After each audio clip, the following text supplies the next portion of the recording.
Olá a todos, obrigado pelo interesse. Eu gostaria de apresentar essa pintura, Junção 4, que é um óleo sobre tela, tá? Que faz parte da pesquisa dos padrões que eu venho desenvolvendo já há alguns anos. E eu senti necessidade de fazer essa apresentação porque as fotos da composição, ou as reproduções em monitores, né, perdem muito do trabalho. Os padrões que eu estou pesquisando formam um contexto uniforme e contínuo no todo, de modo que não se percebe muito mais do que isso em reproduções que são sempre mais reduzidas, né? Essa pintura nem é muito grande, ela está até aqui atrás, né? Ela tem 1 metro de largura por 73 de altura, mas diante do quadro o que se vê é sempre bem diferente, porque o olho humano parece ter um zoom natural que é atraído pelos detalhes, e quando se percebe ali alguma vibração de cor um pouco mais intensa ou alguma forma que se destaque, o olhar parece que se aproxima dessa região como se estivesse vendo uma foto em detalhe. Quando fotografamos o detalhe, se percebe melhor a separação das cores, tal como o nosso olho diante do original. No detalhe fica mais evidente ali a presença de pequenas formas geométricas com uma variedade de cores que se repetem ali lado a lado, né? São cruzes, triângulos, círculos e retângulos que se destacam ora por uma vibração de cor, em outras pelo claro escuro. Eu busquei os tons e cores os mais variados possíveis, as 6 cores do círculo cromático, mas encaixadas ali de tal maneira que no todo elas compõem um padrão homogêneo integrado, e fundamentalmente é uma superfície, né, que tende a ser uniforme.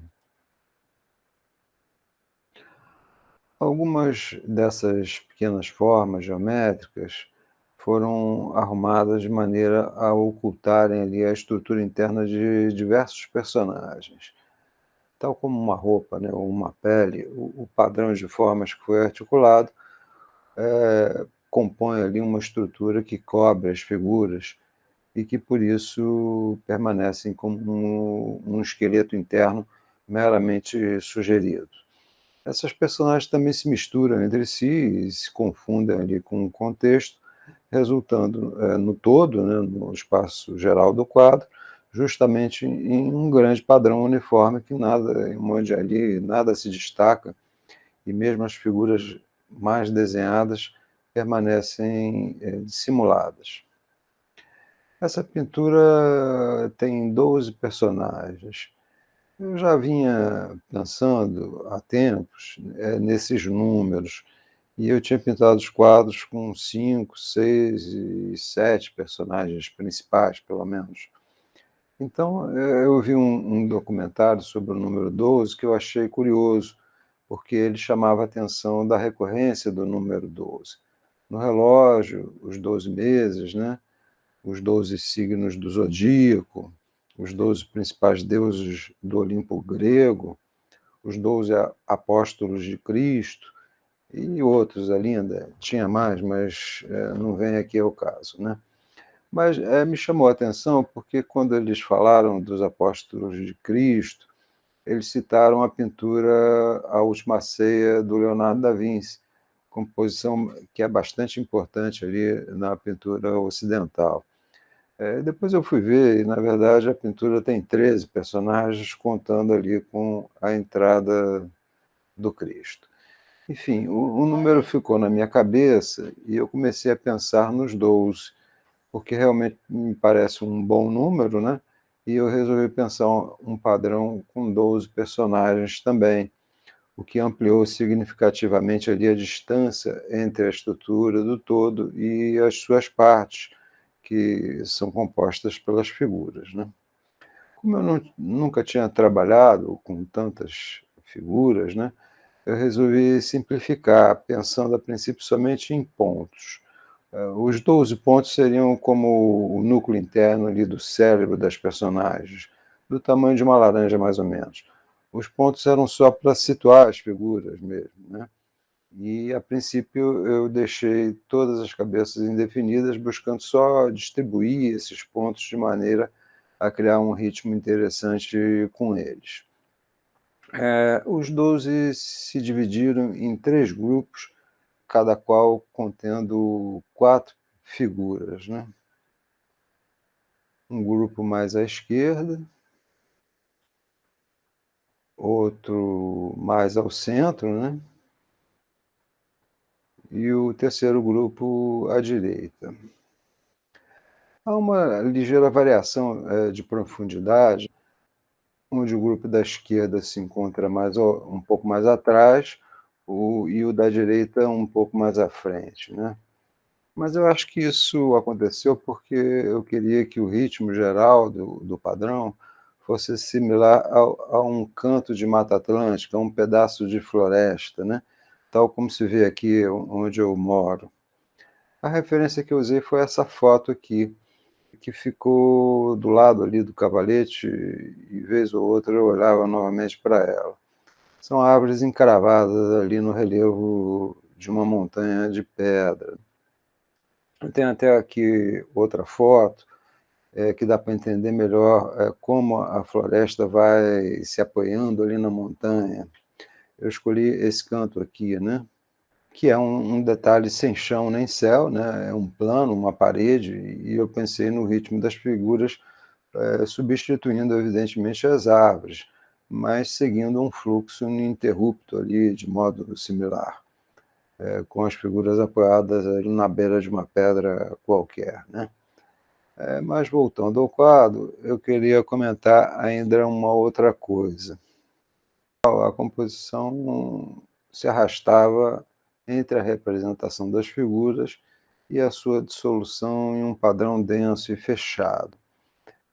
No grupo mais ao fundo, a cabeça das duas personagens laterais, essas aqui, né, permaneceram como pontos, mas as duas cabeças internas, né, foram feitas com triângulos invertidos, essa daqui e essa, né. Nessa da direita, eu acrescentei um Y, formando ali a testa e o nariz, incluí um balão na testa e acrescentei uns escuros sugerindo os olhos. E a outra, um pouco mais atrás, permaneceu como uma forma geométrica. Eu gostei disso porque a forma de um triângulo, né, refletia nos outros triângulos dos arredores, nesses aqui, né, aqui, né, ligando ali a cabeça com os triângulos que formam um padrão no todo. A sua presença, então, como cabeça, só ficou mesmo sugerida pelo fato dela conter a mesma cor alaranjada que encontramos nas outras figuras, né? Essa relação entre essas duas cabeças, uma representando ali explicitamente uma figura e a outra quase no limite ali de se dissolver em uma síntese geométrica, permaneceu por algum tempo ali durante o processo. Mas depois começou a me incomodar o destaque que tinha a cabeça mais tradicional. Eu tinha estudado essa questão há alguns anos, e Edvard Munch é um exemplo de um outro pintor que também trabalhou sobre essa origem da significação, brincando com a tensão entre a representação de figuras e as formas mais simples. Nesse detalhe de um de seus quadros, permanece em aberto ali o significado dessas formas, né? Mas quando ampliamos um pouco, a gente pode suspeitar ali que se tratem de figuras. Quando incluímos ali uma personagem mais definida, as outras ganham toda a sua significação, né? Percebemos que, inclusive, elas têm as mãos segurando o rosto, tal como a personagem da direita. Mas, mesmo essa é feita de forma simples e sintética, né?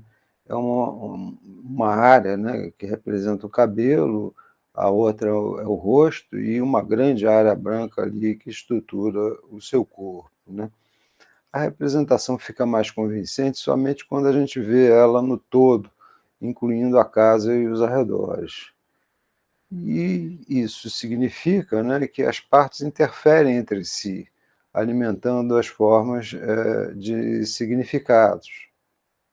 No meu trabalho, onde se busca um padrão que contenha figuras dissimuladas e ocultas, essa tensão entre a representação e as formas geométricas tem uma certa relevância, né? De modo que cabe quebrar essas representações mais tradicionais para que o padrão tenha ali pelo menos o mesmo peso que as figuras que são representadas. A ideia é brincar ali com essa tensão entre geometria e representação, né? E de modo que é preciso ali romper e com certa violência até as representações convencionais, bagunçando um pouco a relação tradicional utilizada na construção de figuras. Bem, essa é uma questão que ressurgiu ali no trabalho, então eu comecei a pensar as outras duas figuras desse grupo aqui da esquerda, né, de modo que elas estivessem a meio caminho ali entre a representação dessa figura aqui mais explícita, né, e o geometrismo mais simples ali e sintético da figura do fundo, porque assim se criaria ali um ritmo mais coeso entre os dois extremos, né? Especulando no porquê aquela cabeça, essa cabeça mais à direita tinha um significado mais explícito e tradicional, eu lembrei que o seu significado tinha sido enfatizado justamente no momento em que eu entrei com os escuros dos olhos. Então, eu, mantendo o centro do cérebro como referência, eu busquei encontrar os pontos escuros dos olhos nessas figuras laterais. Nessa da esquerda, eu arrastei os escuros para baixo, né? E na direita eu achei esses dois pontos escuros. Eu acho que funcionou. Essas formas ficaram meio orgânicas, né?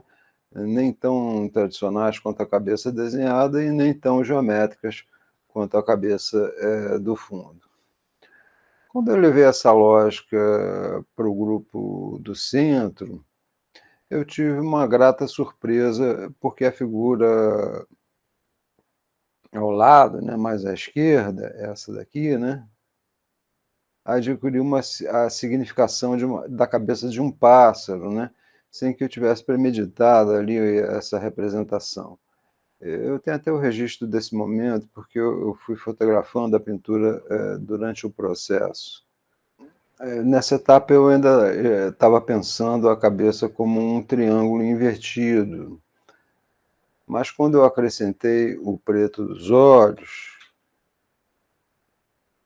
seguindo as direções compositivas que são bem explícitas aqui, né, essas tensões aqui desse triângulo, desse lado do triângulo e esse, né, acha esse ponto e acha esse aqui, né,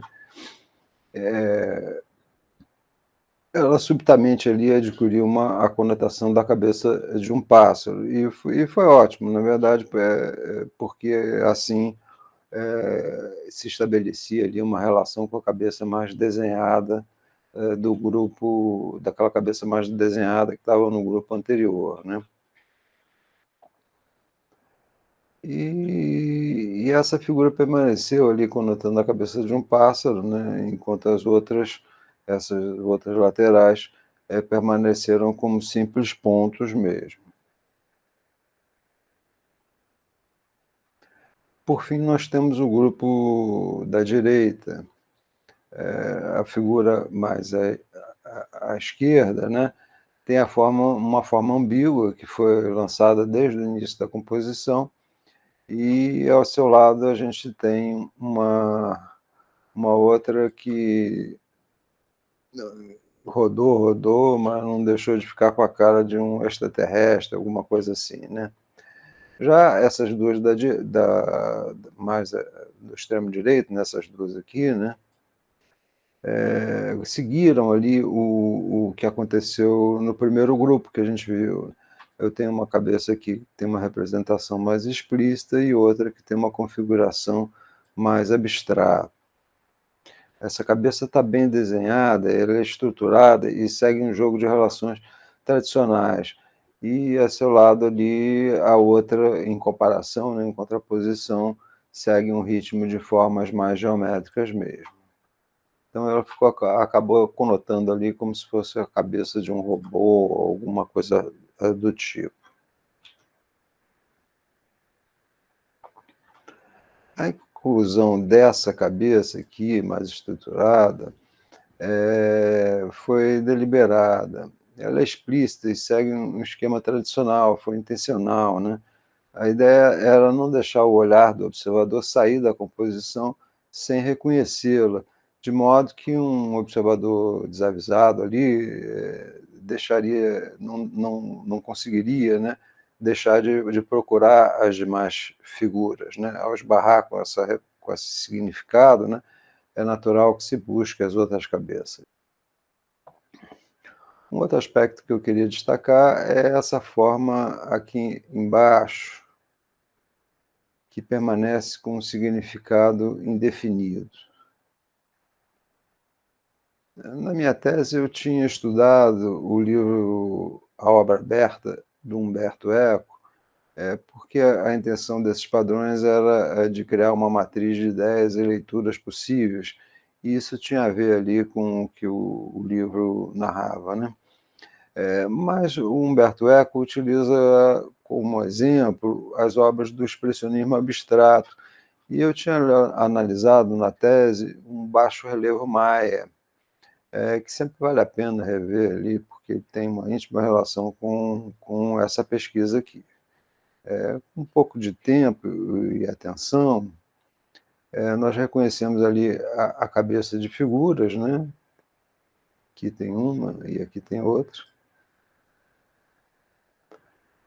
Temos uma cabeça de uma serpente aqui que escorrega ali para dentro, tem uma mão aqui, né?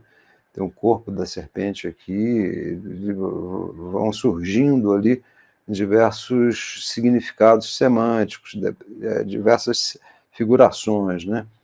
Mas na parte de baixo, nós encontramos uma forma estranha, cujo significado é bem difícil de definir.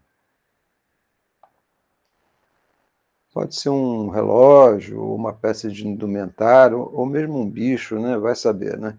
É uma forma definida, estruturada, ela contém os mesmos elementos e formas que estruturam os demais componentes do baixo relevo, mas mantém um conteúdo indefinido e aberto, né? Então ela é uma forma definida com um conteúdo indefinido, que eu considero uma forma aberta. Foi pensando nisso que eu estruturei essa forma. Na minha pintura, essa forma, a princípio, era para ser uma pedra, mas eu incluí um círculo vermelho aqui, né? E algumas dinâmicas de linhas que acabaram abrindo ali o seu significado. Essa forma pode ser vista também como um bicho, uma aranha, um caranguejo, de modo que ela manteve o seu significado em aberto.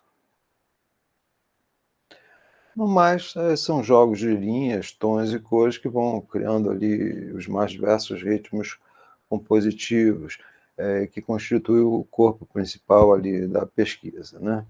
É um padrão homogêneo, do qual emergem figuras, por vezes bem determinadas e por outras dissimuladas ali como fantasmas, né? Eu espero que em breve, passada essa pandemia, né, eu possa juntar aí essa série e fazer uma exposição ao vivo, né, onde a gente possa se encontrar para tomar um vinho, ver os quadros e conversar um pouco. Obrigado pela atenção e até logo.